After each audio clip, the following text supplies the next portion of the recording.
Hello students. तो आज हम लोग स्टार्ट करने वाले हैं पॉलिनोमियल्स का पार्ट 9।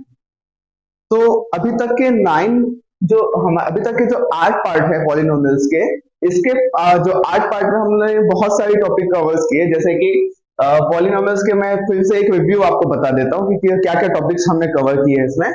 तो पहले पार्ट में मैंने पॉलिनोमियल्स क्या होता है उसको डिटेल्स में समझाया था। ठीक, दूसरे पार्ट में मैंने दो पॉलिनोमियल्स को आपस में ऐड करने के बारे में आपको बताया था। तीसरे पार्ट में दो पॉलिनोमियल्स को आपस में सब्सट्रैक्ट करने के बारे में मैंने आपको बताया था।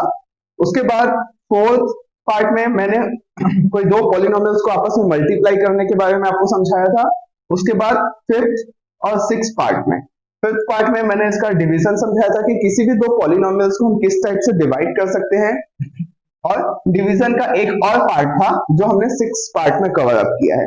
उसके बाद सेवेंथ और एट पार्ट में हमने पॉलिनोमियल्स के और भी कुछ कुछ क्वेश्चंस को सॉल्व किए। जैसे कि इसमें हम लोग रिमाइंडर थ्योरम को सॉल्व किए कि रिमाइंडर थ्योरम किस टाइप से सॉल्व होता है।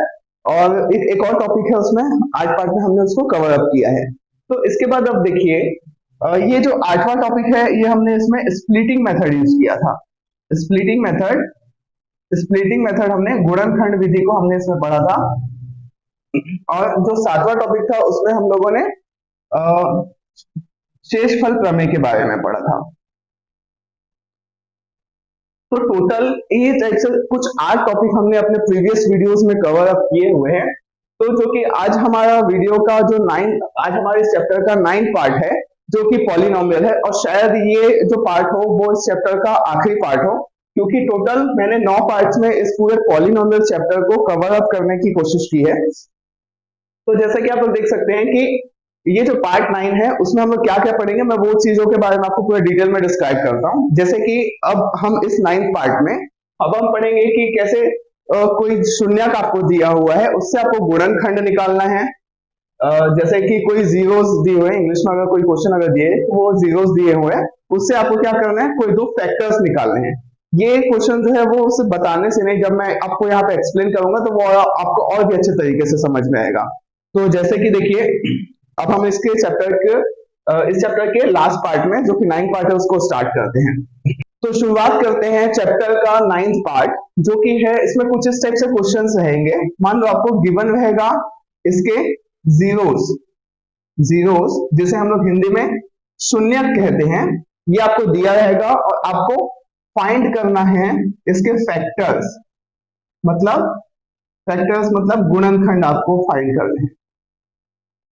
ठीक है, तो इसको हम एक क्वेश्चन से समझते हैं, उससे आपको और भी अच्छे तरीके से इसमें आपको समझ आएगा। मान लो आपको एक क्वेश्चन दे रहा है 3 और 4।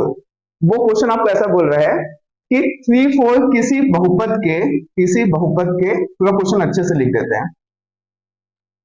किसी बहुपद बहुपद मतलब पॉलिनोमियल्स, किसी बहुपद के शून्यक 3 और 4 है, तब इसका गुणनखंड ज्ञात कीजिए। इस टाइप से क्वेश्चन आपको दिया जाएगा। अब आपको करना क्या इस टाइप से क्वेश्चन में, या अगर इंग्लिश में देखें तो कोई पॉलिनोमियल आपको दिया हुआ है जिसके जीरोस आपको दिए हुए हैं, वो क्या दिए हैं 3 4।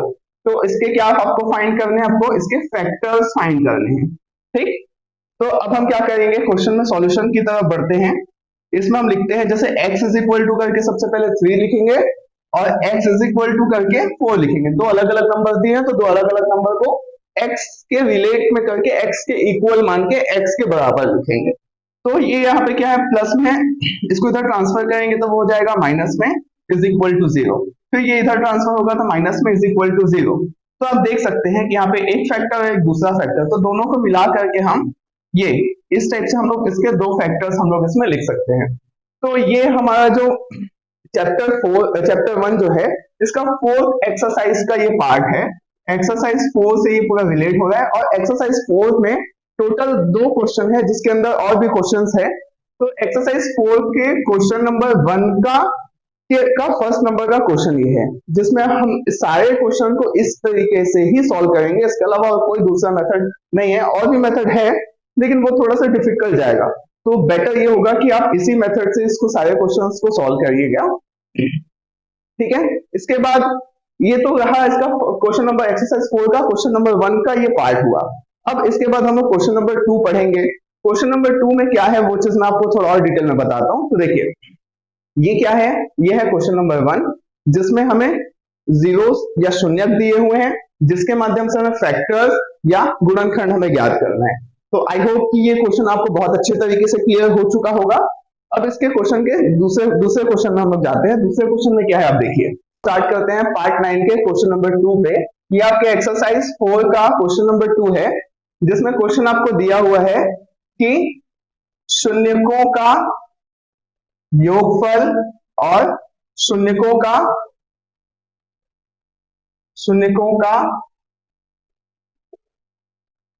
गुणनफल ज्ञात कीजिए। ऐसा करके आपको एक क्वेश्चन दिया जाएगा, और उस क्वेश्चन में एक क्वेश्चन कोई सा भी एक पॉलिनोमियल या बहुपद आपको दे दिया जाएगा, 4x का स्क्वायर माइनस 2x प्लस 3। ये क्वेश्चन आपको दिया जाएगा और बोलेगा कि शून्यक मतलब जीरोस का सम ऑफ जीरोस आपको फाइंड करना है और प्रोडक्ट ऑफ जीरोस फाइंड करना है, प्रोडक्ट ऑफ जीरोस। तो देखिए ये क्वेश्चन को सॉल्व करने से पहले इसका जो बेसिक फॉर्मूला है वो बेसिक फॉर्मूला मैं आपको बताता हूं। इसका जो फॉर्मूला है वो क्या होगा, देखो, sum of zeros is equal to minus B upon A, जिसे हम लोग बोलेंगे शून्यकों का योगफल। सेम फॉर्मूला इसके लिए भी, दोनों सेम है। और एक और इसका एक और फॉर्मूला है, प्रोडक्ट ऑफ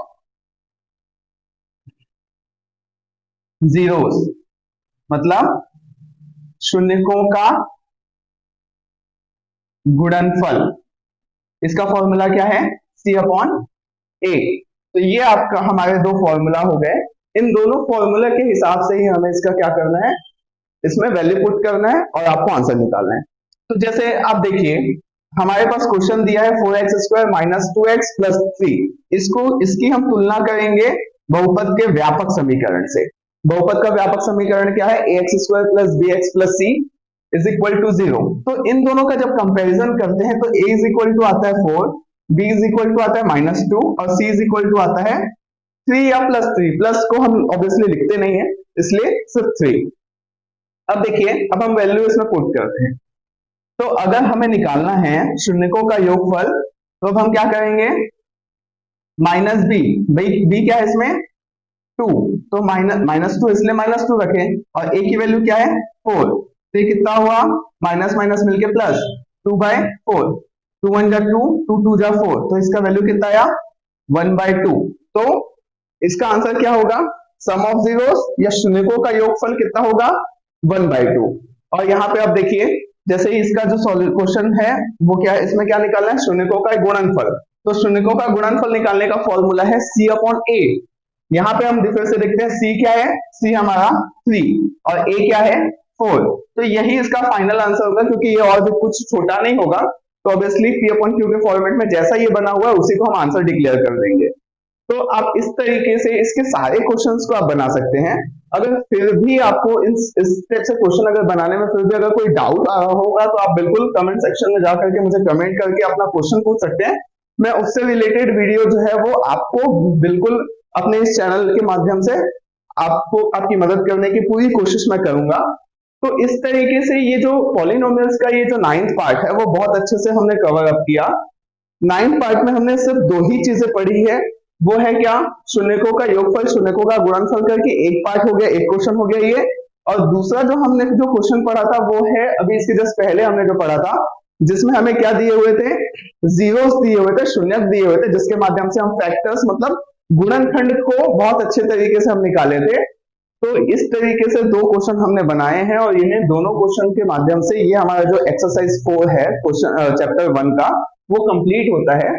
तो इस तरीके से हमने क्या किया, टोटल 8 पार्ट से लेकर के और टोटल 9 पार्ट्स के बीच में मैंने पॉलिनोमियल्स की जितने भी बेसिक बेसिक जो डिटेल्स थी वो सारी डिटेल्स मैंने समझाने की कोशिश की है। बट अब फिर से मैं क्या करूंगा कि अब एक एक क्वेश्चन, जैसे चैप्टर वाइज जो एक एक क्वेश्चन मैं सॉल्व करके अपने चैनल के माध्यम से आपको एक एक क्वेश्चन का सॉल्यूशन इसमें मैं दूंगा। लेकिन जो बेसिक डिटेल, कभी कभी ऐसा होता है कि हमें, ज्यादातर ऐसा होता है कि बेसिक चीजें समझ में नहीं आती, तो वो बेसिक चीजें समझने के लिए आप पार्ट 1 से पार्ट 9 तक का बहुत अच्छे तरीके से देख करके आप उसको समझ सकते हो। उसके बाद खुद से प्रैक्टिस करके माध्यम से खुद से प्रैक्टिस करके इसके सारे क्वेश्चंस को आप खुद से सॉल्व कर सकते हो। फिर भी इन केस अगर आपको ऐसा लग रहा है कि कुछ क्वेश्चन आपसे नहीं बन रहे हैं, तो आगे के वीडियोस में मैं हर एक चैप्टर का एक एक क्वेश्चन का सॉल्यूशन उसमें डालने वाला हूं, तो आप उसके माध्यम से अपने डाउट्स को और अच्छे से क्लियर कर सकते हैं।